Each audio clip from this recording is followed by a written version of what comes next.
Film का आगाज होता है मेन कैरेक्टर मास्टर लू से, जो अपने फेवरेट घोड़े रेड के जरिए उठाया जाता है। ये दोनों एक दूसरे के बहुत करीब हैं क्योंकि लू के पास रेड के सिवा कोई नहीं है।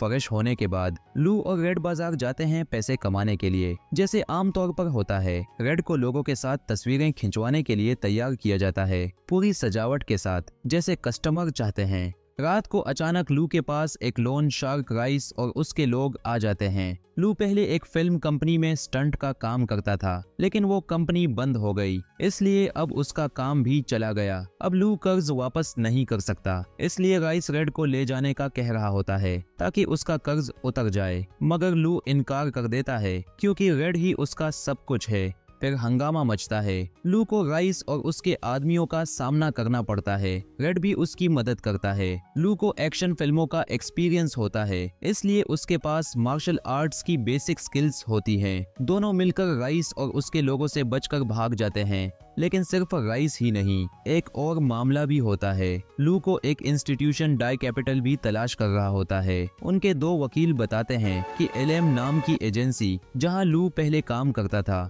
वो भी बंद हो गई है और उस पर कर्ज है, इसीलिए उसके तमाम एसेट्स ऑक्शन में जाने वाले हैं। रेड भी उनमें शामिल है क्योंकि वो भी एलएम एजेंसी का हिस्सा था।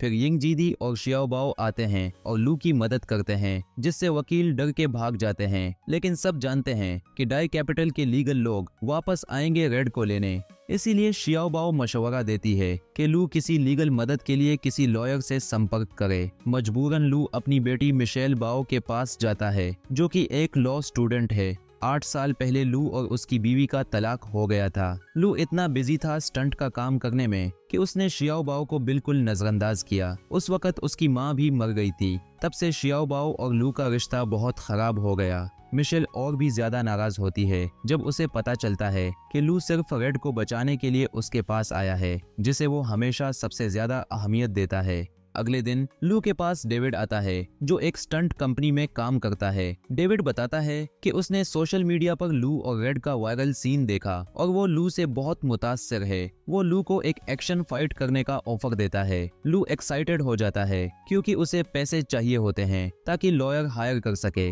इसी वक्त शियाओबाओ अपने बॉयफ्रेंड नाई दुआ के साथ बात कर रही होती है। नाई दुआ, जो एक लॉयर है, अपना वक्त निकालकर शियाओबाओ से मिलने आता है, जहां वो पार्ट टाइम जॉब कर रही होती है। वो पूछता है क्या उसके पेरेंट्स शियाओबाओ के घर वालों से मिल सकते हैं। शियाओबाओ कहती है कि उसका अब कोई खानदान नहीं है, लेकिन अपने वालिद से हुई रीसेंट मुलाकात शियाओबाओ को अपनी माँ का आखिरी पैगाम याद दिला देती है कि अगर कभी लू उसके पास आए तो उसे धक्का न दे। माँ की बात याद करके वो डिसाइड करती है कि अपने वालिद से फिर मुलाकात करे। घर पर शियाओबाओ देखती है कि उसका वालिद अब भी रेड के साथ बिजी है, इसलिए वो अपना इरादा छोड़ देती है। बाद में शियाओबाओ देखती है कि उसका वालिद और रेड लोगों की तवज्जो हासिल करने की कोशिश कर रहे हैं, लेकिन कोई भी उनमें इंटरेस्टेड नहीं होता। ये देखकर उसे अपने वालिद पर तरस आता है और वो उनसे मिलने जाती है। वो नाई दुआ को भी साथ ले जाती है ताकि लू लीगल मसाइल पर बात कर सके। नाई दुआ नेचुरली थोड़ा घबराया होता है अपने होने वाले ससुर से मिलकर, मगर शियाओबाओ से मोहब्बत में वो केस जीतने का इरादा कर लेता है ताकि उसे शियाओबाओ से शादी की इजाजत मिल सके। इसके बाद एक फ्लैशबैक सीन दिखाया जाता है जहां रेड का पैदा होना दिखाया जाता है। उस वक्त डॉक्टर्स ने बताया था कि रेड को एक सीरियस डिसेबिलिटी है और उसे मरने देना चाहिए, मगर मास्टर लॉ ने रेड को अडॉप्ट किया था और उसे दिलो जान से पाला। उस दिन के बाद उन दोनों के दरमियान एक गहरा रिश्ता बन गया, जैसे एक छोटी सी फैमिली बन गई हो। लॉ और रेड ने एक एक्शन फिल्म शूट करना शुरू की। लॉ सिर्फ स्टैंड इन एक्टर था, मगर फिर भी उसने अपनी पूरी कोशिश की, खासकर इस दफा जब पहली बार उसकी बेटी शियाओबाओ उसके साथ शूट पे गई थी। लेकिन शूट के दौरान रेड घबरा गया क्योंकि उसके लिए ये एक नया तजुर्बा था। डायरेक्टर ने गुस्से में आकर लॉ को हटाने का हुक्म दे दिया, मगर जब रेड ने शियाओबाओ के हौसला अफजा अल्फाज सुने तो उसने हिम्मत इकट्ठी की और शूट शुरू किया। नतीजा ये निकला कि शूट बहुत अच्छी तरह चला और डायरेक्टर ने रेड और लॉ दोनों को सराहा। इस कामयाबी के बाद मास्टर लॉ को कई नए रोल्स के ऑफर्स मिलने लगे। इस दफा शियाओबाओ ने अपने वालिद की मैनेजर बनकर काम किया। कॉन्ट्रैक्ट्स और एग्रीमेंट्स का ख्याल रखना उसकी जिम्मेदारी थी। हर सीन के लिए शियाओबाओ कोशिश करती कि ज्यादा खतरनाक स्टंट्स न हो ताकि लॉ और रेड दोनों महफूज रहें। मगर मास्टर लॉ की फितरत ही ऐसी थी कि वो अपने काम में दिल से इन्वॉल्व हो जाता। इस वजह से कई मर्तबा उसने अपनी बेटी के बनाए हुए रूल्स तोड़ दिए और खुद को चोट लगवा ली। एक दिन मास्टर लॉ की मुलाकात एक सीईओ से हुई जिसका नाम था हिसेन। हिसेन दुनिया भर के घोड़ों का शौकीन था और रेड में उसकी दिलचस्पी बढ़ गई। उसने रेड को अडॉप्ट करने के लिए अच्छी खासी रकम ऑफर की, लेकिन लॉ ने बार बार इनकार किया। फिर हिसेन ने डोई कैपिटल के जरिए एक केस दाखिल करवा दिया ताकि रेड को किसी भी हाल में हासिल कर सके। अपनी ताकत और पैसों की वजह से हिसेन के लिए ये मुश्किल काम नहीं था। चंद दिनों में डोई कैपिटल के लॉयर्स कोर्ट ऑर्डर लेकर आ गए और रेड को ले जाने का हुक्म दिया।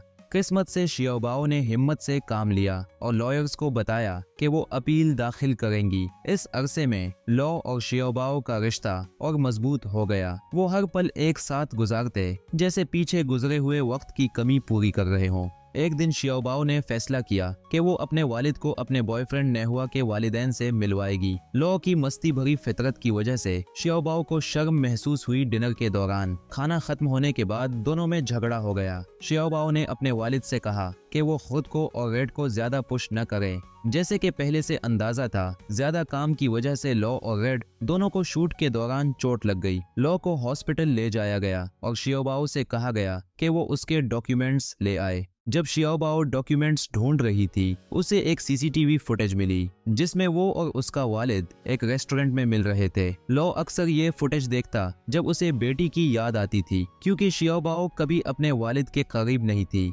लॉ के पास उसके साथ ज्यादा यादें नहीं थीं, इसलिए उसने हर मुलाकात की फुटेज सेव कर रखी थी। जब शियाओबाओ ने देखा कि लॉ ने अपनी बेटी और बीवी के आने की हर रिकॉर्डिंग संभाल कर रखी है, उसे गिल्ट और प्यार दोनों महसूस हुआ। जब उसने देखा कि लॉ ने कितने एक्शन सीन्स किए और कई बार जानलेवा चोटों का सामना किया, तो उसका दिल भर आया। एक सीन में तो लॉ को इतनी बुरी चोट लगी कि वो 8 महीने तक कोमा में रहा। इस हादसे के बाद लॉ 1 साल तक बोल नहीं सका और कुछ यादें भी खो बैठा। इसी हादसे की वजह से लॉ की जिंदगी उलट गई और आखिरकार उसकी बीवी से तलाक हो गई। शियाओबाओ ने अपने वालिद से वादा लिया कि वो दोबारा ऐसे एक्शन फिल्मों में स्टैंड इन एक्टर का काम नहीं करेगा जो उसकी या रेड की जान को खतरा दे। आखिर वो दिन आ गया जब रेड के लिए कोर्ट ट्रायल हुआ। हिसेन ने अपनी पूरी ताकत और पैसा लगा दिया रेड को ले जाने के लिए। आखिर लॉ का खानदान केस हार गया और रेड हिसेन की मिल्कियत बन गया। नेहुआ ने हिसेन से दरख्वास्त की कि वो फैसला दोबारा सोचे, लेकिन देर हो चुकी थी। हिसेन ने, जो कि घोड़ों से मोहब्बत करता था, लॉ खानदान को तसल्ली दी कि वो रेड का ख्याल अच्छी तरह रखेगा। लॉ ने दिल पे पत्थर रखकर रेड को हिसेन के हवाले किया। ये फिल्म का सबसे दर्दनाक लम्हा था। जब लॉ ने रेड को छोड़ा, रेड भागकर उसके पीछे गया जैसे वो अलग होना नहीं चाहता हो। रेड बार बार गिरा मगर हर दफा उठकर लॉ के पीछे भागता रहा। आखिर लॉ ने चीखकर रेड से कहा कि अपने नए मालिक के पास लौट जाओ।